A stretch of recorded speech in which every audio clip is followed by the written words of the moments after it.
Assalamualaikum warahmatullahi wabarakatuh. Bismillahirrahmanirrahim. Alhamdulillahirrabbilalamin. Wabihi nasta'in. Wassalatu wassalamu ala sayyidina Muhammadin wa ala ali baitihi at-tayyibin at-tahirin wa radiyallahu ta'ala anil muhajirin wal ansar wa man tabi'ahum bi ihsanin ila yaumiddin, amma ba'du. Teman dan sahabat semuanya yang dimuliakan Allah Subhanahu wa taala, semoga semuanya senantiasa dalam limpah kurnia Allah, dalam keadaan sehat walafiat.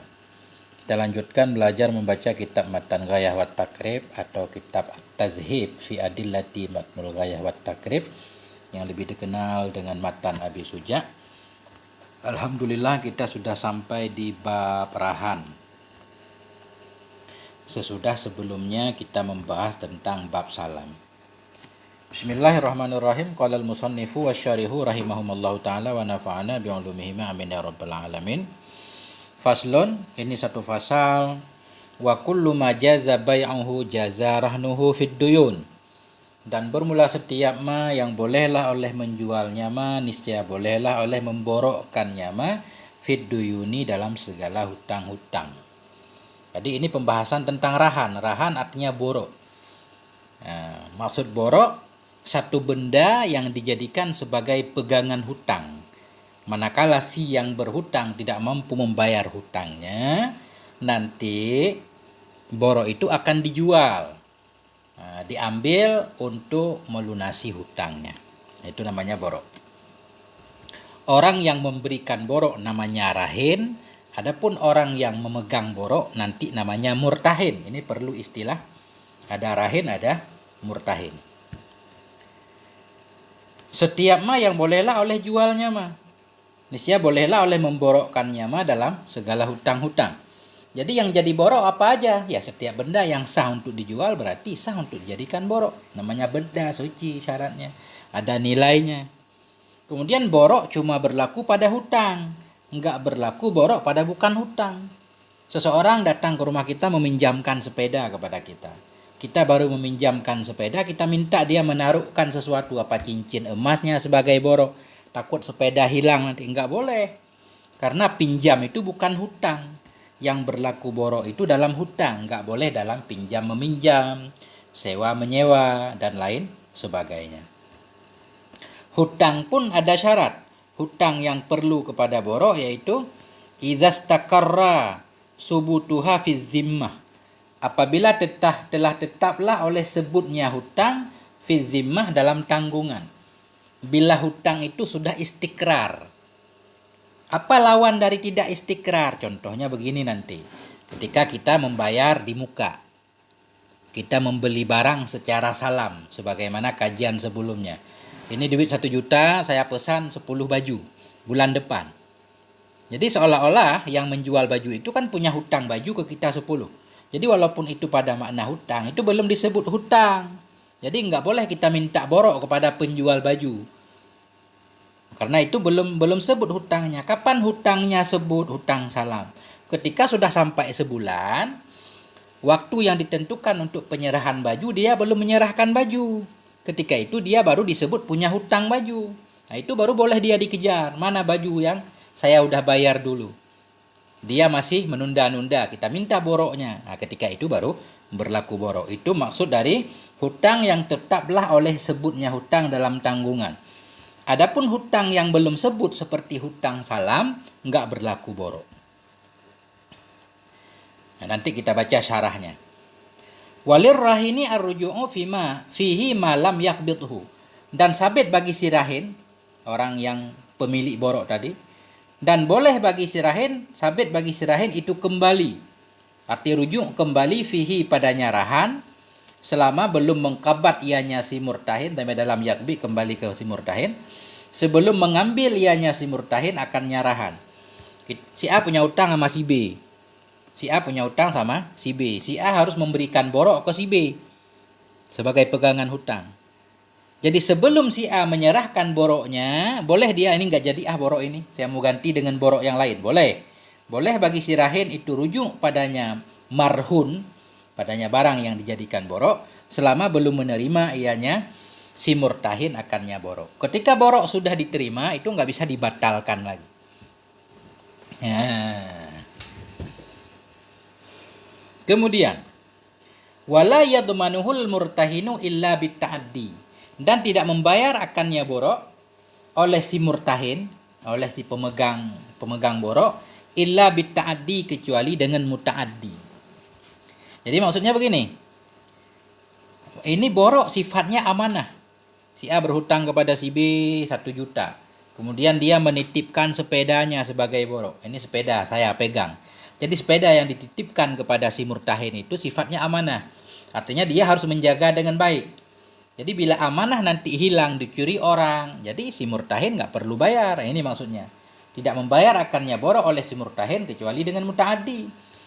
Dia dititipkan sepeda sebagai borok. Dia menjaga sepeda dengan baik. Dia taruh pada tempatnya, digembok. Tapi hilang juga, nggak perlu dibayar. Kecuali dia menaruh sembarangan di jalanan. Ketika itu hilang, dia harus membayarnya. Begitu maksudnya. Wa idza qabada ba'dal haqqi lam yakhruj say'un minar rahni hatta yaqda jami'ahu. Apabila telah mengambil ianya si murtahin ba'dal haqqi akan sebahagian hak. Apabila telah mengambil ianya si murtahin akan sebahagian hak. Si A tadi berhutang kepada si B. Si B murtahin namanya, si A si rahin karena dia yang memberikan borok. Apabila telah mengambil ianya si murtahin akan sebahagian hak. Si murtahin ini menerima bayaran hutang dari si A, tapi baru separuh. Belum lunas semuanya. Lam yakhruj, niscaya tidak keluarlah oleh sesuatu daripada rahan. Jadi rahan itu tidak boleh dipulangin dulu, udah biarin aja dulu dipegang. Boroknya tetap dipegang. Hatta yaqdiya, hingga melunasi ianya si rahin jami'ahu, akan semuanya hutang. Ketika pengutang itu sudah membayar semua hutangnya, baru borok itu boleh ditarik kembali. Nah, ini sepintas tentang borok. Kemudian tentunya ada pembahasan tambahan, borok itu tidak boleh digunakan. Ya, harus disimpan doang. Kita lihat nih penjelasannya. I'rab barangkali perlu. Faslun, khabar mubtada mahdhuf, takdirnya hadza waw isti'naf, kullu mubtada marfu' dengan ibtida tanda rafa' dhammah, mudhaf kullu ma isim mausul mabni di atas sukun pada mahal jar mudhaf ilaih dengan kullu. Jaza fi'il madhi mabni di atas fathah, bai'u fa'ilnya marfu' tanda rafa' dhammah, mudhaf bai'u hu dhamir muttasil mabni di atas dhammah pada mahal jar mudhaf ilaih. Nah. Kemudian jaza bai'uhu, jumlah jadi silat ma, dhamir yang ada pada bai'uhu jadi aid ma. Bermula setiap ma yang bolehlah oleh menjualnya ma. Ya, jaza fi'il madhi bina di atas fathah, rahnu fa'ilnya marfu', mudhaf rahnu hu dhamir muttasil mabni di atas dhammah pada mahal jar mudhaf ilaih. Fid duyuni jar majrur. Jadi jaza rahnuhu jumlah fi'il fa'il pada maharafa jadi khabar kullu. Kita lihat ini. Mana pembahasannya 4 nih, poin 4. Wal aslu fihi qauluhu ta'ala, dan bermula dalil padanya rahan borok itu qauluhu ta'ala, firman-Nya Allah Ta'ala. Wa in kuntum ala safarin, dan jika adalah kamu itu sabit dalam perjalanan. Walam tajidu katiban, dan tidak engkau dapati akan penulis, farihanun maqbudah, maka borok yang dikobatkan. Artinya ini dalam perjalanan terjadi hutang piutang, sehingga penulisnya nggak ada, orang yang memberikan hutang untuk meyakinkan perlu ada borok, boleh. Jadi yang berhutang berikan boroknya. Nah, kadang nanti itu kan penguat. Kecuali bukan dalam perjalanan, misalkan di dalam kondisi biasa borok juga boleh. Atau dalam kondisi biasa tinggal tulis di atas matrai sebagai penguat. Nah, wa yasihur rahnu fis safari wal hadar. Dan sahlah oleh rahan, oleh borok, baik dalam musafir atau dalam hadir. Faqad rawal Bukhari, sungguh telah meriwayatkan oleh Bukhari nomor hadis 1962 dan oleh Imam Muslim nomor hadis 1603 an Aisyah dari Sayyidatina Aisyah radhiyallahu anha, annan nabiyya, wa sungguh Nabi sallallahu alaihi wasallam ishtara ta'aman. Nabi telah membeli makanan min Yahudiyin, dari Yahudi, ila ajalin, hingga satu masa. Artinya Nabi membeli makanan dari Yahudi dengan cara hutang. Warahanahu dir'an min hadid, dan memborok ianya Nabi akannya si Yahudi tadi, dir'an akan satu perisai ya. Dir'an perisai apa baju besi? Akan satu perisai min hadid, dari besi. Artinya Nabi memberikan borok berupa perisai tersebut sebagai borok. Ini dalilnya tentang berlakunya borok. Kemudian satu mana tadi? Nah ini. Boleh bagi si rahin oleh rujuk pada nyarahan selama tidak mengkabat ianya murtahin akan nyarahan. Ini pensyarah menjelaskan lirrahini. Sabit bagi si rahin pemilik borok itu rujuk, itu kembali dari rahannya. Boleh enggak dia enggak jadi ini sebagai borok. Malam yakbidil murtahinu. Selama belum mengkabat, belum menerima oleh si murtahin ainal marhunah akan benda yang jadi borok. Jadi dhamir dalam yakbidu kembali ke murtahin tadi. Nah, liqaulihi ta'ala karena firman Allah farihanun makbudah, borok yang dikabatkan. Jadi kalau yang tidak makbudah berarti belum lazim. Selama borok belum diterima, boleh kita batalkan, enggak jadi ini sebagai borok misalkan. Atau diganti dengan yang lain. Fala yalzamur rahnu qablal qabdi, maka tidak lazimlah oleh rahan sebelum qabat, sebelum diterima oleh si murtahin borok belum lazim. Kemudian kita lihat nomor 2-nya. Tadi wala yadmanu, tidak membayar akannya borok tadi. Jadi rahan bermakna marhun ini.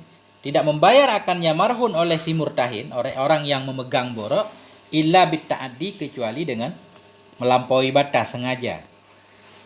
Kita lihat nih dalilnya. Liqaulihi, karena sabdanya Nabi sallallahu alaihi wasallam. Apa kata Nabi? La yaghlaqur rahnu min sahibih. La yaghlaq, tidak terkuncilah, kalau bahasa secara zahirnya, tidak terkuncilah oleh borok dari pemiliknya. Maksud tidak terkunci, maksudnya tidak lepaslah borok dari pemiliknya. Borok itu tetap jadi pemilik borok. Tetap jadi pemilik borok.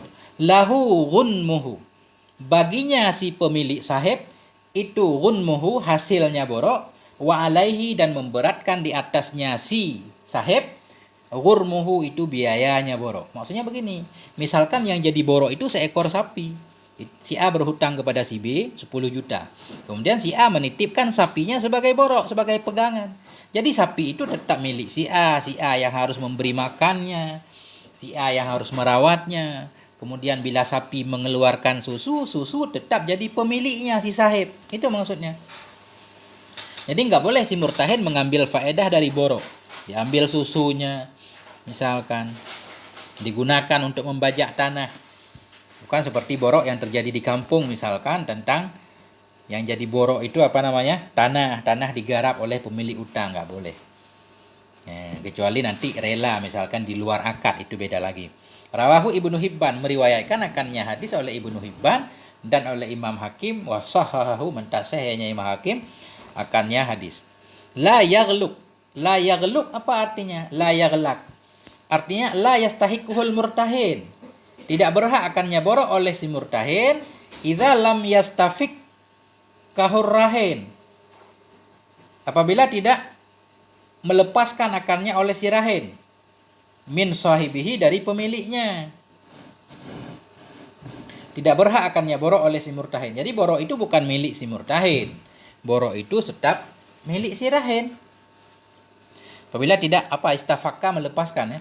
Apabila melepaskan akannya oleh si rahin dari kepemilikannya, kecuali nanti si rahin udah menyerah, ini boroknya langsung ini buat bayar hutang, itu kan beda lagi. Apa maksudnya? Huwa min dhamanihi, tidak terlepas, tidak berhak akannya rahin oleh si murtahin apabila tidak melepaskan akannya oleh si rahin. Artinya huwa min dhamanihi,